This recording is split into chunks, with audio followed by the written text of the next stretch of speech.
لے آئے ہو، لہٰذا اب تمہارے ساتھ یہ مشکل ہو جائے گی اور یہ مشکل ہو جائے گی۔ جیسے کہ اس دور میں آگ میں ڈالا گیا، اور آج کے دور میں ہم اس آیت کو اس طرح لیں گے کہ اگر ہم اللہ کے راستے میں چل رہے ہیں اور ہمیں تھوڑی سی لوگ ڈرانا شروع کر دیں کہ اب تمہاری زندگی یوں مشکل ہو جائے گی اور دنیا بھی تم پر تنگ ہو جائے گی اور تم اپنی اولادوں کو ٹائم نہیں دے سکو گی جب تم دین کو ٹائم دو گی، اور اگر تم دنیا کو چھوڑ کے آخرت کو پریفر کرو گی اور قرآن کا علم سیکھو گی تو پھر تم دنیا کیسے سیکھو گی؟ تو اسی طرح اگر کوئی آدمی جاب کر رہا ہے اور اگر وہ پارٹ ٹائم جاب سے تھوڑا سا ٹائم نکال کے تھوڑا سا دین کا علم سیکھ لے تو لوگ اسے بھی خوف زدہ کرنا شروع کر دیتے ہیں نا، کہ اگر آپ پارٹ ٹائم کوئی اور جاب بھی کر لیں تو آپ کو ڈبل پروفٹ مل جائے گا، یہ قرآن سیکھنے آپ کیا بیٹھ گئے ہیں؟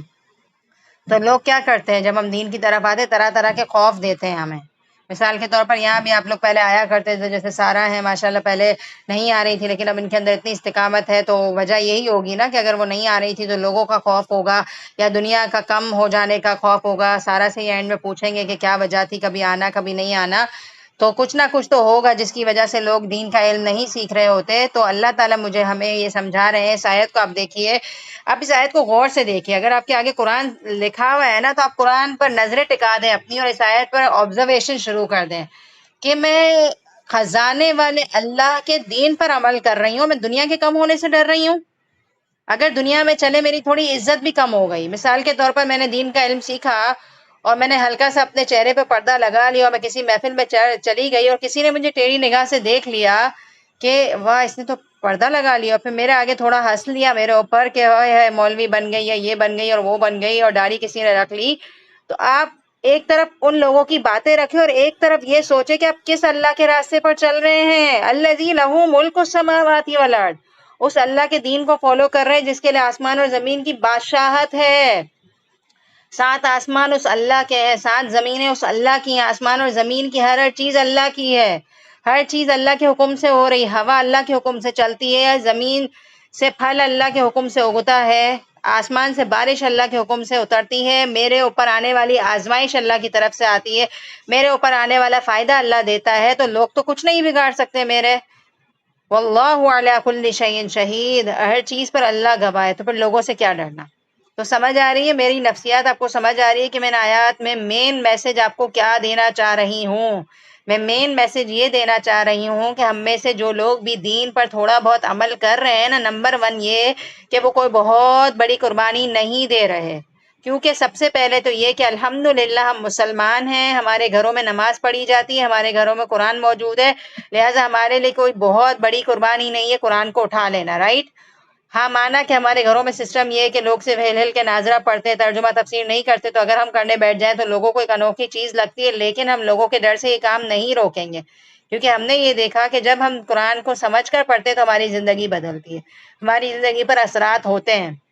اب آپ دیکھیں کہ ایک ہفتے سے قرآن کی کلاس نہیں ہو رہی نا، ہماری لاسٹ کلاس ہماری تھرسڈے کو ہونے کی تھی پر نہیں ہو سکی،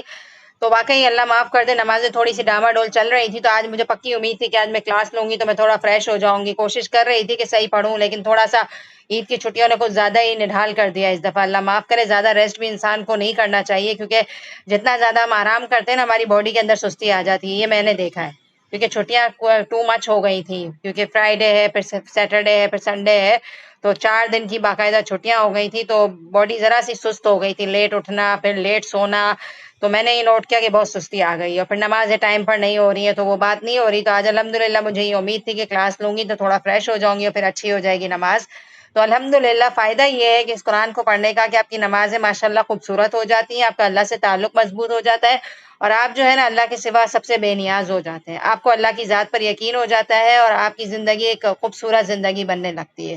ٹھیک ہے؟ تو میں کہہ یہ رہی تھی کہ پھر ہم جب دین کی طرف آتے تو لوگوں کی تھوڑی بہت باتیں آپ اگنور کریں اور آپ یہ سوچیں کہ قرآن پڑھ کے مجھے کتنا سکون مل رہا ہے، مجھے کتنا فائدہ نصیب ہو رہا ہے، میں اپنی آخرت کی کتنی زیادہ تیاری کر رہی ہوں، کیونکہ دنیا کی زندگی بہت کم دن کی ہے اور کب ہماری باری آ جائے اللہ معاف کرے۔ تو آج ہی ایک صبح اللہ معاف کرے ایک بہت عجیب سا سین ہوا جس کی گھبراہٹ مجھے کافی دیر تک رہی، ابھی بھی سوچ کے مجھے گھبراہٹ ہو رہی ہے۔ آج میں عبدالباری کو اسکول چھوڑنے کے لیے کھڑی تھی نیچے، پھر واپس اوپر کی طرف آ رہی تھی تو اپنی ونڈو سے میں نے دیکھا کہ ایدھی کی بس ایدھی کی جیسے ایمبولینس ٹائپ جا رہی ہے، تو اس میں ایک ڈیڈ باڈی رکھی ہوئی تھی، تو وہاں سے میرے ابو ذرا گزر رہے تھے، وہ تھوڑی دیر کے لیے آئے ہوئے تھے، تو انہوں نے مجھے بتایا کہ فلاں انسان کی ڈیتھ ہو گئی، اور پھر میں نے اوپر آ کر اپنے ہسبینڈ کو بتایا کہ کس کی ڈیتھ ہوئی ہے، تو انہوں نے مجھے بتایا کہ ایک نارمل انسان تھے، آدمی تھے، وہ 2-3 دن پہلے سیڑھیوں سے گر گئے اور پھر گر کے بے ہوش ہو گئے، 2-3 دن ہاسپٹلائز ہوئے اور آج وہ ایکسپائر ہو گئے۔ تو جو میں نے وہ ڈیڈ باڈی دیکھی نا، اللہ معاف کرے، اوپر سے عجیب سی مجھے گھبراہٹ ہو گئی، کیونکہ میری کھڑکی سے بالکل مجھے ڈائریکٹ وہ تھی کہ گاڑی نظر آ گئی، اور میری نظر پڑی تو مجھے اتنی گھبراہٹ شروع ہوئی کہ میں لیٹے ہوئے تھوڑی دیر تک عجیب سی ہو گئی کہ کیسے انسان چلا جاتا ہے۔ اور وہی میں نے سوچا کہ آج ٹیوزڈے ہے اور میں اپنے دل کی بات آپ لوگوں کے ساتھ شیئر کروں گی کہ کیا کیا ہو جاتا ہے دنیا میں۔ اور میں یہی سوچ رہی تھی کہ اسی طرح اللہ معاف کرے اچانک ہم سنتے ہیں کہ فلاں انسان کا ایکسیڈنٹ ہو گیا اور وہ ختم ہو گیا، اور آج میں نے یہ سنا کہ کوئی انسان سیڑھی سے گر گیا اور ختم ہو گیا۔ میں یہی سوچ رہی تھی کہ چل رہے ہوں گے، پتہ نہیں کس طرح سے پاؤں ایسا سلپ ہو گیا ہوگا کہ پورے گر گئے اور اس طرح سے سر پہ چوٹ آئی اور ختم ہو گئے، کیا کیا ہو رہا ہے دنیا میں۔ تو بس بات یہ ہے کہ موت لکھی ہوئی ہوتی ہے نا، تو تھوڑی دیر تک کروٹیں لے کے اللہ سے ایٹ لیسٹ یہ کہہ رہی تھی میں کہ موت صحیح حالت میں لکھی ہوئی ہے، اس طرح اچانک کی موت نہ ہو اور اتنی تکلیف دہ موت بھی نہ ہو۔ اللہ تعالیٰ آسانی والی موت کرے اور اچانک نہ کرے، کیونکہ اچانک یہ ہے کہ خدا نہ خواستہ ہم کسی گناہ کی حالت میں ہوئے، یا اللہ نہ کرے ہمارا اس وقت اللہ سے تعلق ڈاؤن ہوا، یا کوئی عجیب سی ہماری کیفیت ہے، لہٰذا نماز کی حالت ہو یا سجدے کی حالت ہو یا اللہ سے جڑے ہوئے ہوں وہ حالت ہو، اور ایمان اور سلامتی والی موت آئے اور تکلیف دہ موت نہ ہو کہ موت سے پہلے بھی اذیت ہو اور کوئی خطرناک قسم کی ناگہانی آفت آ جائے کہ سڈن بہت مشکل ہو جائے۔ تو اللہ تعالیٰ ہم سب کے لیے آسانیاں فرمائے، اور یہ بات میں نے صرف اس لیے کوٹ کی کہ ہم تھوڑا سا ہل جاتے ہیں اندر سے اور ہمیں یاد آ جاتا ہے کہ ہمیں بھی جانا ہے، صرف اس لیے میں نے یہ والی بات یہاں پہ ڈالی ہے، ٹھیک ہے۔ اگلی آیت دیکھتے ہیں، ان الذین فتنوا المؤمنین والمؤمنات ثم لم يتوبوا فلهم عذاب جہنم ولهم عذاب الحریق۔ اس آیت سے آپ یہ دیکھیں کہ اللہ تعالیٰ کو ایمان والوں سے اتنی محبت ہے کہ اگر ایمان والوں کو کوئی نقصان پہنچاتا ہے نا، اللہ تعالیٰ اس کا دفاع کرتے ہیں۔ اس آیت کے اندر واضح پروف نظر آتا ہے کہ اللہ تعالیٰ ایسے لوگوں کی طرف سے دفاع کرتے ہیں، اور اللہ تعالیٰ یہ کہہ رہے بے شک جن لوگوں نے ایمان والوں کو آزمائش میں ڈالا، ایمان والے مردوں کو اور ایمان والے عورتوں کو، اور انہوں نے توبہ نہیں کی، جو بیٹھے تھے نا مزے سے دیکھ رہے تھے نا منظر کے آگ میں جل رہے ہیں مومنین، اور خندق کے باہر بیٹھے ہوئے ہیں اور دیکھ رہے ہیں کہ جلا رہے ہیں ہم اور خوش ہو رہے ہیں، اور توبہ نہیں کری، تو اللہ تعالیٰ کہہ رہے ہیں کہ ان لوگوں کے لیے جہنم کا عذاب ہے اور جلنے کا عذاب ہے۔ تو آپ دیکھیں کہ اللہ تعالیٰ اپنے بندوں سے اتنی محبت کرتے ہیں کہ اگر اللہ کا کوئی نیک بندہ ہے اور اس کو کوئی تکلیف پہنچا رہا ہے نا، تو اس سے بدلہ لینا اللہ کا کام ہے۔ تو ہم گارنٹی رکھیں، یہ تو دیکھیں بڑی بڑی بات ہے ہماری زندگی میں، اللہ معاف کرے اتنی بڑی آزمائشیں نہیں آتی۔ اب آپ اس آیت کو چھوٹے لیول پر سوچیں، چلیں سوچیں، آپ نے دیکھا ہوگا کہ آپ کی زندگی میں نا کوئی انسان آزمائش بن جاتا ہے، اللہ معاف کرے، ہوتے ہیں بہت خطرناک قسم کے لوگوں سے پالا پڑ جاتا ہے کبھی کبھی، تو بہت زیادہ ستا رہے ہوتے ہیں، ٹارچر کر رہے ہوتے ہیں ذہنی طور پر۔ مثال کے طور پر کسی کو کوئی مال کا نقصان دے دے، ٹھیک ہے، کوئی 2 پارٹنرز ہوں اور ایک نقصان دے دے اور مال لے کر بیٹھ جائے اور دے نا، تو جو ایمان والا ہوتا ہے اس کا دل اپسیٹ ہوتا ہے، وہ بہت کوشش کرتا ہے کہ ایف آر وغیرہ کٹوائے اور کسی بھی طرح دنیاوی طور پر وہ مسئلہ حل ہو جائے۔ لیکن ہم نے یہ دیکھا ہے کہ دنیاوی طور پر جو ہے نا آج کل کوئی سسٹم نہیں ہے پولیس وغیرہ کے مجرم کو واقعی پکڑا جائے، ٹھیک ہے۔ تو انصاف کا دن تو قیامت کا دن ہے، آج کل واقعی کوئی چیز کی پکڑ نہیں ہوتی، لوگ چوری کر کے اتنا بڑا اچھا بھلا مال لے کے لوگوں کے گھر سے چلے جاتے ہیں، لیکن اریسٹ وغیرہ نہیں کیا جاتا، ٹھیک ہے۔ تو ایسے موقع پر ہم کیا کریں، ایسی دنیا میں رہ رہے ہیں ہم کہ سرے عام چلتے پھرتے کوئی گولی بھی مار دے تو اس کو پکڑا نہیں جا رہا، لوگوں کی جان لے لیتے ہیں لوگ اور مجرم کو پکڑا نہیں جاتا۔ تو جب انسان کا دل تپ تپاتا ہے اور تڑپتا ہے تو انسان پریشان ہو جاتا ہے کہ اب کیا ہوگا۔ تو ایسے موقع پر ہم یہ سوچیں کہ اگر دنیا میں انصاف نہیں ہو رہا تو قیامت کا دن تو ہے ہی نا انصاف والا۔ تو دنیا میں بہت سے ایسے واقعات ہوتے ہیں کہ لوگ آپ کا مال ہڑپ کر جاتے ہیں لیکن آپ کچھ بول نہیں پاتے، آپ دنیاوی طور پر کمزور ہوتے ہیں اور اپنے لیے اسٹینڈ نہیں لے پاتے، تو ایسے موقع پر ایک آزمائش ہوتی ہے، فائنینشیل لاس آپ کے لیے بیئر کرنا۔ تو اگر آپ ایمان والے ہیں اور آپ اللہ سے دعا کرتے ہیں تو اللہ تعالیٰ آپ کو حلال اور پاکیزہ رزق کی فراوانی عطا فرماتے ہیں اور آپ کی دنیا کو بھی خوشحالی سے بدل دیتے ہیں، اور جس نے آپ کو نقصان پہنچایا ہے اللہ اس سے بدلہ لے کر رہیں گے، یقین رکھیے، ٹھیک ہے۔ تو یہ فائنینشیل لاس کی میں نے ایک بات کی۔ اب کچھ لوگ دنیا کی زندگی میں کیا ہوتے ہیں، مل جل کر رہتے ہیں لیکن وہ کیا کرتے ہیں، اپنی زبان سے ہمیں ٹارچر کرتے رہتے ہیں یا ہمیں ذہنی سکون نہیں رہنے دیتے، آئے دن کچھ نہ کچھ بات اریٹیشن والی یا تکلیف دینے والی بات پھینکتے رہتے ہیں ہمارے منہ پر، اللہ معاف کرے، اور ہم ایسے سرکل میں رہتے ہیں کہ ہمیں لوگوں کی باتیں برداشت کرنی پڑتی ہیں، باقاعدہ ایسا لگتا ہے پتھر پھینک رہے ہیں وہ لوگ، ٹھیک ہے، زبانیں خراب ہوتی ہیں یا کسی نہ کسی طریقے سے ٹارچر دیتے ہیں۔ تو ایسے موقع پر آپ کا کیا کام ہے، آپ خاموش رہیں، کیونکہ آپ کو بد اخلاقی نہیں کرنی، اللہ کی رضا کے لیے خاموش ہو جانا ہے، اور جب آپ اللہ کی رضا کے لیے خاموش ہو جائیں گے تو آیت نمبر 10 یاد رکھ لیجئے کہ اللہ تعالیٰ ایسے لوگوں سے آپ کے لیے بدلہ لینے کے لیے کافی ہو جائیں گے، اور ایک وقت آئے گا کہ اللہ تعالیٰ ان کو دنیا میں ہی آپ کے سامنے سزا دے کر رہیں گے۔ تو یہ ساری چیزیں ہمیں بہت موٹیویٹ کرتی ہیں اور ہمیں مضبوطی دیتی ہیں اور ہمارے دلوں کو جما دیتی ہیں کہ اللہ ہے نا میرے ساتھ۔ کسی کی کوئی بات ناگوار گزرے نا تو آپ صبر کر جائیں، یہ سوچ کے کہ اللہ دیکھ رہا ہے، ٹھیک ہے؟ کیونکہ اگر ہم صبر نہیں کریں گے تو ہم سامنے سے الجھیں گے، اور پھر جب ہم الجھیں گے تو پھر کیا ہوگا؟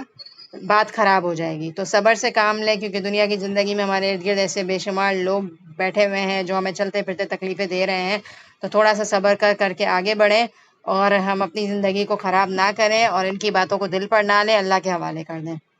آگے بھی اللہ تعالیٰ اتنی پیاری گڈ نیوز سنا رہے ہیں، ان الذین آمنوا وعملوا الصالحات لہم جنات تجری من تحتها الانہار ذالک الفوز الکبیر، بے شک جو لوگ ایمان لائے اور انہوں نے نیک کام کے لیے، ان کے لیے باغات ہیں، بہتی ہیں ان کے نیچے سے نہریں، یہ بڑی کامیابی ہے۔ تو اب آپ دیکھیں کہ آیت نمبر 10 اور 11 کتنی موٹیویٹنگ آیت ہے جو ہمیں ایسا سپورٹ دیتی ہے کہ واقعی دیکھیں ہم ایمان لے آئے اور ہم نے صالح کرے تو کوئی ہمارا کچھ بگاڑ نہیں سکتا، بلکہ ہمارے لیے جنتیں ہیں جس کے نیچے نہریں بہہ رہی ہیں، اور اللہ کہہ رہے یہ ہے بڑی کامیابی۔ اور آپ دیکھیں کہ دنیا کی زندگی میں ہمارے لیے کوئی نہ کوئی انسان آزمائش ہے ضرور۔ دیکھیں کچھ لوگوں کی نا بالکل لائف بہت اچھی ہوتی ہے، سب صحیح ہوتا ہے، سسرال بھی بہت اچھا ہوتا ہے، شوہر بھی بہت اچھے ہوتے ہیں، لیکن آپ نے دیکھا ہوگا کہ ان کے بچے جو ہوتے ہیں نا بڑے خطرناک قسم کے ہوتے ہیں، یعنی کہ بہت تنگ کرتے ہیں، ماں باپ کو بیٹھنے نہیں دیتے ایک منٹ بھی، بہت ڈفرینٹ قسم کے بچے ہوتے ہیں، ہر تھوڑی دیر بعد ماں کو کھڑا کریں گے، کیا گرا دیا، کبھی کیا گرا دیا۔ اور یہ میں نے دیکھا ہوا ہے زندگی میں، میری آبزرویشن میں ہے یہ ساری باتیں، کہ میری ایک فرینڈ ہے، اس کی ہر طرح سے لائف شادی کے بعد کی بہت اچھی ہے، میری ایک اور فرینڈ ڈسکس بھی کرتی ہے کہ دیکھو اس کی زندگی میں سب اچھا ہے، لیکن مسئلہ کیا ہے؟ اب بچوں کی طرف سے اللہ نے آزمایا ہوا ہے، بچے اتنے خطرناک ہے کہ ایک منٹ بیٹھنے نہیں دیتے، اگر ماں تھوڑی دیر کے لیے واش روم بھی جائے گی تو پیچھے سے وہ تباہی کر دیتے ہیں۔ تو میرا کہنے کا مطلب یہ ہے کہ ہر انسان کی زندگی میں اللہ نے ایک تھوڑا سا فیکٹر ایسا رکھا ہے کہ انسان جو ہے نا اللہ کے قریب ہو اور اللہ ہی سے لو لگائے، اور جنت اتنی آسانی سے نہیں مل جاتی، زندگی میں کوئی نہ کوئی ویک پوائنٹ انسان کا ضرور ہوتا ہے، ہر انسان کی زندگی میں ڈفرینٹ ہوتا ہے۔ اور کچھ لوگ ایسے ہوتے ہیں جن کے بچے بھی بڑے تابع دار ہوتے ہیں اور بچے بھی بڑے اچھے ہوتے ہیں، پڑھائی لکھائی میں تنگ نہیں کرتے، بہت کم ٹائم لیتے ہیں، حفظ کر رہے ہیں تو بڑی آسانی سے کر رہے ہوتے ہیں، اور لیکن سسرال بڑا ٹف ہے، بہت کام پہ لگایا ہوا ہے، بیٹھنے نہیں دیتے، ایک کے بعد ایک چیز ہے۔ اور اسی طرح جس کا سب کچھ اچھا ہے، ساس بھی اچھی ہے، سسر بھی اچھے، گھر کا ماحول بھی اچھا ہے، بچے بھی اچھے، تو شوہر نہیں بیٹھنے دے رہے۔ اسی طرح سب اچھا ہے، فائنینشیل پرابلمز ہے گھر میں، اسی طرح ہر چیز اچھی ہے لیکن ہیلتھ نہیں ہے آپ کے پاس، آپ کی جسمانی حالت آپ کو اجازت نہیں دیتی کہ آپ سارے کام صحیح کر سکیں۔ تو زندگی تو آزمائش کا نام ہے اور اپ اینڈ ڈاؤن زندگی کا حصہ ہے، تو کوئی بھی انسان خوشگوار نہیں رہ سکتا کیونکہ یہ آزمائش کی جگہ ہے۔ تو اب آپ یہ سوچیں کہ میرے لیے جو بھی ویک پوائنٹ ہے میں اس پہ شکر گزاری کروں اور باقی ساری نعمتیں جو اللہ نے مجھے دی ہیں ان پر اللہ کا شکر ادا کروں، ٹھیک ہے؟ ان بطش ربک لشدید، اور آیت نمبر 12 کے اندر بھی اللہ تعالیٰ ایسے ہی لوگوں کو کہہ رہے ہیں کہ اللہ کی پکڑ تو بڑی ہی شدید ہے۔ آیت نمبر 13 میں پھر اللہ تعالیٰ کی مزید کوالٹیز آ رہی ہیں، انہ ہوا یبدئ و یعید، بے شک وہی پہلی بار پیدا کرتا ہے اور وہی لوٹائے گا، وہو الغفور الودود، اور وہی ہے بہت بخشنے والا، بہت محبت کرنے والا۔ اللہ تعالیٰ کی جہاں بہت ساری صفات ہیں نا، وہاں پر غفور کی صفت بہت پیاری صفت ہے کہ اللہ تعالیٰ معاف کرنے والے ہیں، فعول کے وزن پر ہے، اور فعول کا وزن ہوتا ہے بہت زیادہ معافی کے لیے، کہ اللہ تعالیٰ بہت زیادہ انسانوں کو معاف کرنے والے ہیں۔ اور اس کے بعد ودود کی صفت آ رہی ہے کہ بہت محبت کرنے والے ہیں۔ تو یہ والی جو آیت ہے نا، ودود کا لفظ آپ ذرا سا اپنے ہلکی آواز سے نا اپنے دل کو سنائیں، ودود میٹھا اتنا ہے نا یہ لفظ کہ اگر آپ اس کو محسوس کریں تو آپ کے سینے کے اندر اتر جائے گا یہ لفظ کہ میرا اللہ مجھ سے محبت کرتا ہے۔ ماں کی محبت ہوتی ہے نا، اس سے کمپیئر کر سکتے ہیں اللہ کی محبت کو، لیکن ماں کی محبت اللہ کی محبت کے آگے کچھ نہیں ہے۔ کہا یہ جاتا ہے کہ اللہ تعالیٰ کی رحمت جو ہے نا اس کے 99 حصے ہیں، 100 حصے ہیں۔ کتنے حصے ہیں؟ 100 حصے۔ اس میں سے ایک حصہ اللہ نے آسمان سے زمین پہ اتار دیا اور 99 حصے اپنے پاس رکھے ہیں، اور اس ایک حصے کی وجہ سے ماں اپنے بچے سے محبت کرتی ہے اور جانور بھی اپنے بچے سے محبت کرتا ہے۔ اب آپ دیکھیں کہ ایک جانور بھی ہے نا، ہمیں جانور لگتا ہے نا، لیکن وہ اگر اس کی بلی ہے، اس کی اولاد، تو وہ کیا کرے گا؟ اس بلی سے پیار کرے گا۔ اسی طرح شیر بھی ہے نا، ہے تو شیر لیکن اپنے بچے سے کیا کرے گا؟ پیار کرے گا۔ تو اسی طرح انسانی ماں جو ہے وہ اپنے بچوں سے کتنی زیادہ محبت کرتی ہے، اور یہ محبت اللہ تعالیٰ کے 100 حصوں میں سے ایک حصہ ہے یہ محبت، اور باقی 99 حصے اللہ کے پاس ہیں۔ تو سوچیں کہ اللہ کتنی محبت کرتے ہوں، کتنی. تو اپنی آنکھیں بند کریں، میں بھی بند کری ہوئی ہوں کیونکہ میں امیجنیشن کے ساتھ پڑھاتی ہوں تبھی بات اندر اترتی ہے، اور اپنے دل میں فعال لما یرید، ہر چیز اللہ کے حکم سے ہوتی ہے.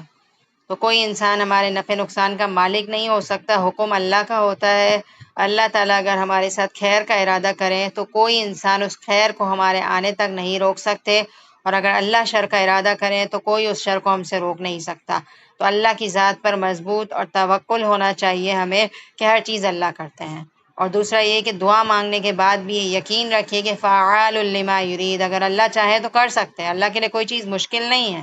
ہم دعا مانگ رہے ہوتے ہیں اور یہ کہتے ہیں کہ تو ایسا کر دے، آپ ایسا کر دیجئے، آپ ایسا کر دیجئے، مطلب ایک ڈر ڈر کے کہہ رہے ہوتے ہیں نا. بڑی دعا مانگتے ہیں تو ہم سوچتے ہیں یہ کیسے قبول ہوگی، تو یہ کیا، یہ تو پھر ہم شک کر رہے ہیں. تو جتنا زیادہ یقین کے ساتھ مانگیں گے اتنی زیادہ قبولیت ہوگی. تو اللہ کی ذات پر یقین ہونا ضروری ہے. جو انسان یقین کے ساتھ مانگتا ہے نا اس کی اللہ تعالیٰ ضرور سنتے ہیں. تو یہاں پھر ایک طریقے سے ٹاپک ختم ہوتا ہے اور اگلی آیت آ رہی ہے حل اتاک حدیث الجنود، کیا آئی آپ کے پاس خبر لشکروں کی، فرعون و ثمود، فرعون اور ثمود کی. بل الذین کفروا فی تکذیب، بلکہ وہ لوگ جنہوں نے کفر کیا جھٹلانے میں لگے ہوئے ہیں. واللہ من ورائہم محیط، اور اللہ تعالیٰ گھیرا لگائے ہوئے ہیں، اللہ تعالیٰ ہر چیز کو گھیرے ہوئے ہیں. اللہ ان کے پیچھے سے انہیں گھیرنے والے ہیں.